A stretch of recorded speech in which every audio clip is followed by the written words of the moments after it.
Assalamualaikum warahmatullahi wabarakatuh.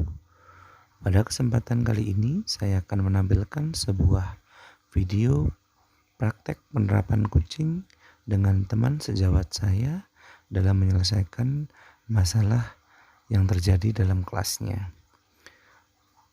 Pada kasus kali ini, teman sejawat saja mengalami kesulitan dalam mengajak seorang siswa yang bernama Kandira untuk beradaptasi dengan lingkungan pesantren yang dia tempati. Berikut adalah video penerapan kucing tersebut. Selamat menyaksikan. Assalamualaikum. Waalaikumsalam, Bu Rizky. Oh, silakan masuk, Bu Rizky. Bilang ada waktu.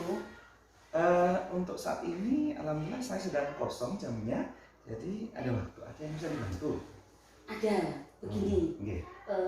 Saya sedang mengalami masalah dengan salah satu anak buah saya di kelas 7C. Oke. Atas nama Kandira. Oh, 7C atas nama Kandira. Iya. Ya. Boleh tahu ada masalah apa Kandira? Mbak Kandira ini belum bisa kerasan. Belum bisa kerasan. Di pondok. Di pondok pesantren. Oh ya, karena kita sekolah yang berbasis pondok masih kesulitan menyesuaikan diri dengan pesantren. Benar. Oh, seperti itu. Baik, Bu. Dalam diskusi kita, apa yang Bu Rizky harapkan dari kegiatan kita setelah diskusi? Apa yang Bu Rizky harapkan dari kegiatan kita ini? Saya berharap Pak Gilang bisa memberikan saya masukan, solusi bagaimana caranya saya bisa seperti memberi masukan kepada Mbak Kandira ini untuk bisa lebih beradaptasi dengan teman. Seperti kita tahu kan anak-anak itu dalam satu kamar kan kumpulan dari beberapa. Kebetulan satu kamarnya itu ada 10. Oke, jadi di ending nanti Bu Rizky berharap Bu Rizky menemukan solusi buat Kandira di kelas 7C dan si anak tersebut dapat beradaptasi dengan baik dengan lingkungan sekitar. Iya. Oke, baik. Kalau boleh tahu, sudahkah Bu Rizky mengetahui kira-kira masalah-masalah apa yang dihadapi oleh Kandira tersebut? Dia tipikal anak yang tertutup. Yang saya teliti seperti itu sejauh ini. Dia tipikal anak tertutup. Sebenarnya anak ini itu ketika di sekolah baik-baik saja. Ketika dia berada di sekolah ceria dan lain sebagainya. Akan tetapi permasalahan itu timbul ketika sudah kembali ke asrama. Seperti itu. Jadi ketika ditanya pun dia cenderung tertutup. Enggak apa-apa. Selalu bilangnya enggak apa-apa. Oke, berarti kita simpulkan bahwa Kandira tersebut anaknya tertutup. Iya. Dan tidak mau terbuka. Sulit terbuka. Iya. Sedangkan di lingkungannya dia merasa tidak kerasan. Iya. Lalu menurut Bu Rizky apa yang membuat dia tidak terbuka atau sulit terbuka kepada guru atau kepada setengah lain yang Bu Rizky amati belakangan ini? Kalau yang dari saya amati kemungkinan karena kita masih belum kenal. Jadi seperti kita ketahui kan sekarang masih 1 semester. Iya. Menurut saya sebenarnya sudah 6 bulan sudah pas lah yang kita saling mengenal. Akan tetapi beda anak kan juga lain cerita. Iya. Kebetulan untuk Mbak Kandira ini saya juga masih mendekati, saya juga masih sering ajak ngobrol supaya dia terbiasa bercerita dengan saya. Yeah. Akan tetapi kemarin orang tuanya Mbak Kandira ini masih telepon saya juga minta solusi apa yang seharusnya kita lakukan, bareng-bareng kita lakukan supaya Mbak Kandira ini kan masih sering minta pulang dari asrama, dari pesantren, seperti itu. Oke, jadi sudah lumayan diajak ngobrol dengan Bu Rizky dan orang tua pun sering ngobrol dengan Bu Rizky tentang penyelesaian masalah dari Kandira tersebut, tapi sejauh ini adaptasinya masih lambat. Masih lambat. Apakah ada hal-hal lain seperti teman dan sebagainya yang Bu Rizky rasa itu memicu hal itu terjadi? Oh iya, sepertinya ada. Kebetulan Mbak Kandira ini kan ada di kamar Kufa 1. Yeah. Namanya kamarnya Kufa 1, isinya anak 10. Okay. Ini memang dari berbagai kelas. Campuran berbagai kelas. Setelah saya amati, Kufa itu kan ada 6 kamar. Kufa 1 ini anak-anaknya memang rata-rata itu tertutup, pendiam daripada anak yang lain. Setelah saya amati seperti itu, sehingga saya sendiri ketika mau masuk saja ke lingkungan anak kelas 1 itu agak sulit bukan karena saya tidak diterima, akan tetapi merekanya sendiri ketika diajak ngobrol itu seperti tidak ada apa-apa, cenderung pasif. Iya, cenderung pasif seperti itu. Iya. Jadi dapat diidentifikasi awal bahwasanya tipikal anak-anak di Kufah 1 itu anaknya cukup pasif. Iya, cukup pasif. Pendiam dan tidak suka bercerita. Benar. Itu kenapa mungkin tidak ada saling terbuka satu sama lain. Seperti itu. Ya. Lalu apa kira-kira rencana Bu Rizky ke depannya dalam kamar Kufah tersebut dan juga khususnya dalam Kandira di 7C untuk mengembalikan moodnya, untuk memperoleh adaptasi yang baik dari dia? Sudahkah terbayangkan apa-apa yang akan Bu Rizky lakukan ke depannya? Saya ingin mengajak berbicara kepada 10 anak dalam kamar tersebut. Mungkin dengan ngobrol bareng, dengan kita sharing bareng, anak-anak itu akan terbuka, akan saling mengenal satu sama lain. Namanya satu kamar, berarti kan mereka kan hidup bersama dengan anak sekamarnya itu. Kalau semuanya pasif, semuanya diam, tidak akan ketemu. Menurut saya begitu, tidak akan ketemu itu solusi masalahnya itu apa. Jadi saya berpikir bagaimana kalau saya mengajak anak-anak itu untuk yuk kita ceritakan. Bu Rizky sudah merencanakan untuk mengumpulkan mereka untuk bercerita bareng. Kalau anak-anak itu masih tertutup ketika bercerita bareng, kira-kira adakah hal-hal yang sudah dipikirkan untuk menstimulus mereka untuk terbuka dengan kegiatan-kegiatan atau hal-hal lain selain berdiskusi barangkali ketika mereka masih canggung? Kalau kegiatan, kemungkinan yang ada di bayangan saya itu adalah membuat suatu acara, kegiatan bareng-bareng aja. Nah itu permainan atau apa.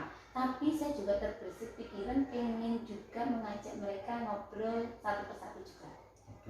Sebelum bersama, bisa jadi saya akan personal, satu-satu dulu. Jadi saya lebih mengenal dulu pribadi masing-masing.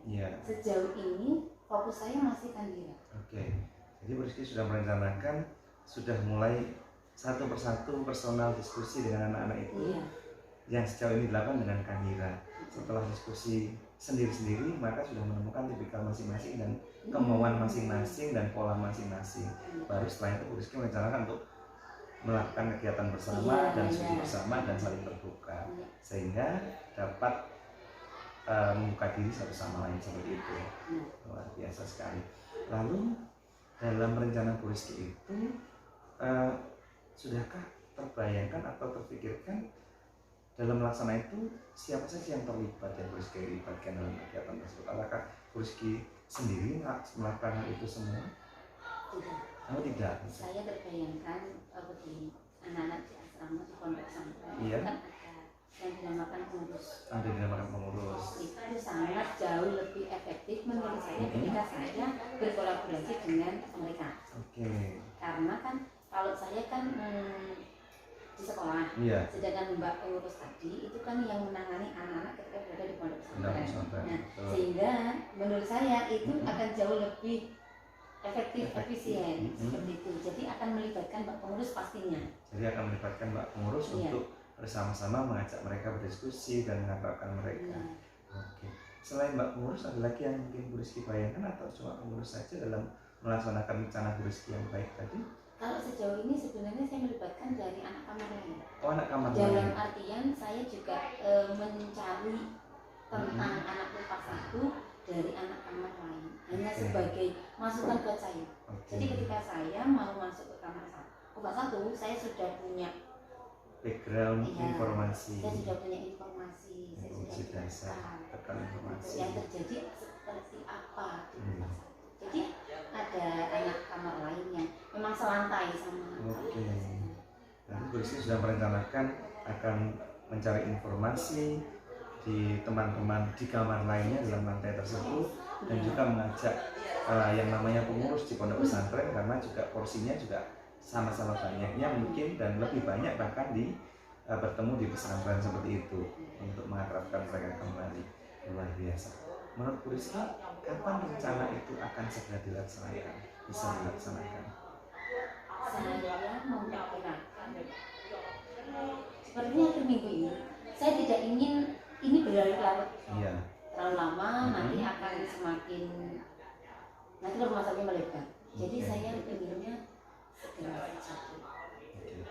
Jadi bisakah dijelaskan kapan minggu ini itu berlangsung?